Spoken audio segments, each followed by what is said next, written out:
It's insane how much better this is than just using the Brita. I mean, it's just a total world of a difference between tap water or Brita or doing a recipe or doing distilled water. That one right out of the gate was just super bitter, super chalky, a total no-go. Crazy how much it affected the flavor. I have a printout right here of different recipes from Barista Hustle. They, on their website, and that's linked below, on their website they have a good setup for waters that you can try at home using baking soda, which I have right here, and Epsom salts, which I have some of in this bowl right here. So basically, you mix distilled water and Epsom salt and baking soda into different concentrates. So they recommend using liter bottles. I've got these little half-liter bottles that I went out and bought last night because the original recipe from Barista Hustle actually calls for a jeweler's scale that goes down to 0.01 grams. But what I've done on this document is basically and it's also linked down below so you can look at it for yourself, check my math, do whatever you want to do. But basically, I calculated the parts per million that the Barista Hustle recipes were assuming that these different recipes were calling out. So they call out Melbourne water, literally from Melbourne in Australia, and it has a total ppm of about 77. The WOC in Budapest, there's a recipe that they called out. The SCA has recommendations, Barista Hustle has recommendations, Scott Rayo has recommendations. This is my first time having tried water recipes, so I'm hoping to brew 4 different cups of coffee that you can see here. I'm going to brew one with distilled water, one with the recipe, one out of a Brita, and one from LA tap water. And what I'm hoping to see is whether I can tell which one is which, because there's a pretty broad scale of exactly how hard these things are, how high the TDS is likely to be. So I'm trying to figure out if I can even tell a difference in any of the coffees. To make the concentrates, like I said, you need baking soda and Epsom salt. The baking soda is going to be our buffer, which basically just means how resistant is that water to changing acidity. And the Epsom salt is going to be our hardness, which is more or less, if I understand it correctly, going to change how strong of a solvent the water is. So what I'm going to do, and I wish I had a top down, but you'll have to bear with me here. I am adapting their recipe, so I'm adapting it to calling for 0.9 grams of baking soda, and I'm realizing this is not actually open in a convenient way to scoop. There we go. So it's really a pretty small amount. I mean, it's almost so little that you would even wonder if it's all going to come out of here, but there we go. We just reached 0.9. So this is our baking soda. So this needs to go into our buffer. Yes, this needs to go into our buffer bottle. And you know what? I'll even just kind of tear out my scale just to really make sure that we're getting out everything. It says 0.9. And then to that, we're going to add 500 milliliters of distilled water. We're creating a buffer concentration. And this concentrate is, there we go. This concentrate is going to be then added to mostly purely distilled water. So we're really looking at very small parts per million. And I'm just trying to get it pretty accurately to 500 mil. 500.0, perfect. So to make this a little bit easier, I'm just going to add a small amount. I mean, not small, I'm going to add about half of this water. And then I'm going to give it a nice little shaky shake to make sure it's all nicely incorporated. So the rest of it's going to go in here. So we've got the buffer, and now we just need to do hardness. Whoops. Try not to drop that.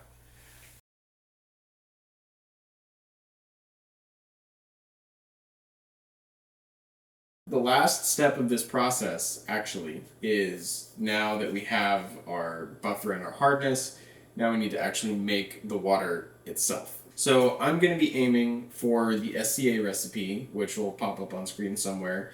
And I need to add that to what would sum to 1 liter of water. So what I'm going to do, I have both of my concentrates. I'm going to add them to this decanter first. That way I can more easily measure the amount of each of them, and then I'll add it to the 1 liter bottle. This is actually kind of tricky.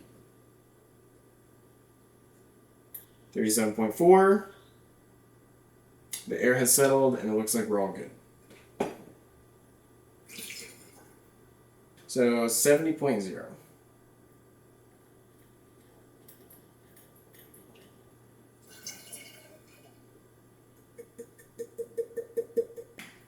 And I will now add my 892.6. What I'll do is I'll add as close to, I'll try to add like 800.0, and then I'll add the rest of it out of that decanter. Good. Golly, Miss Molly, that is right up at 1 liter of a bottle. The setup is, I have LA tap water right here in this glass. This is, the glass hardly weighs anything, so it's probably about 500 ml of LA tap water. LA tap water, let me address my notes here really quickly. So LA tap water in 2024, there's a water quality report for most places across the United States. Here in LA, the last report was from 2024, and they found that the TDS, depending on your area, which well you're drinking from, can be as low as 252 and as high as 632. So it really depends. There were like 2 that were in the high 200s, a couple in the mid 400s, and then there was the high of 632 TDS. It also says there's around 1.9 parts per million of chlorine. Safe and healthy is considered below 4.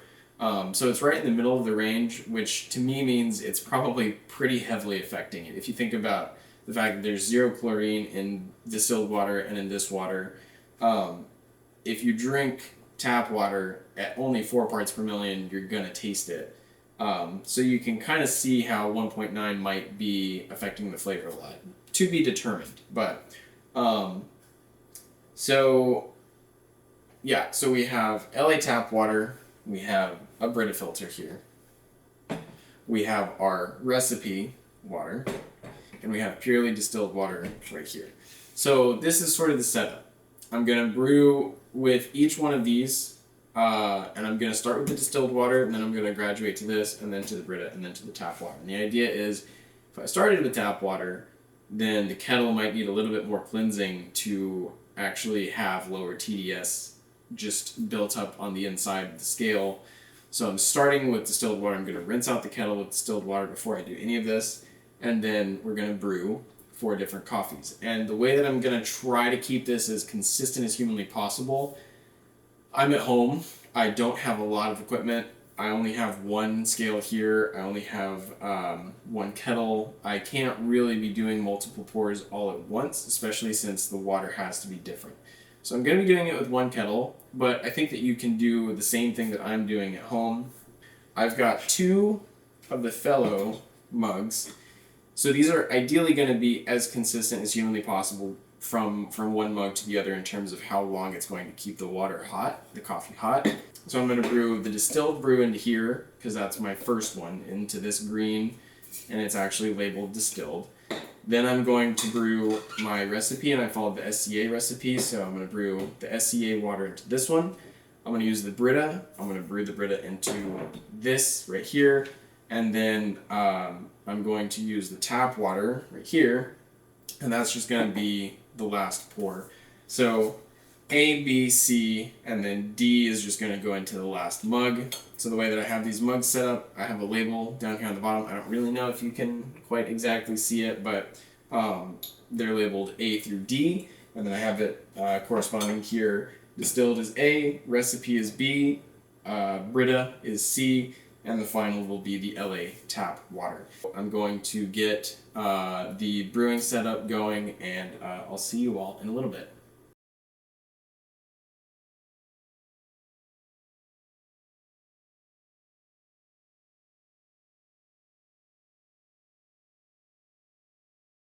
This is our tap water brew. I'm going to go ahead and decant that one. So we'll go ahead and decant. Okay. And what I'm going to do is put on my blindfold, and I'm going to mix these coffees up, and then I'm going to grab a spoon, and we're going to do a taste testing.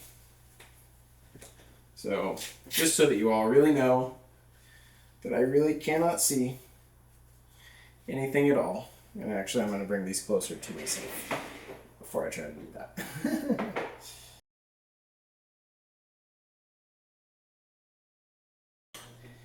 I have absolutely no idea what is what, but I'm so glad that's over. I'm going to go grab a spoon. I'll be right back. I'm just going to start on my left and go to my right. Obviously, I cannot see the labels here whatsoever. So.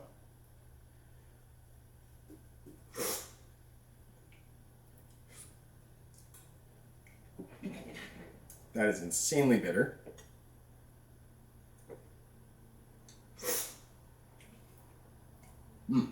That's actually fairly sweet, balanced. Oh my god. By far the best one yet.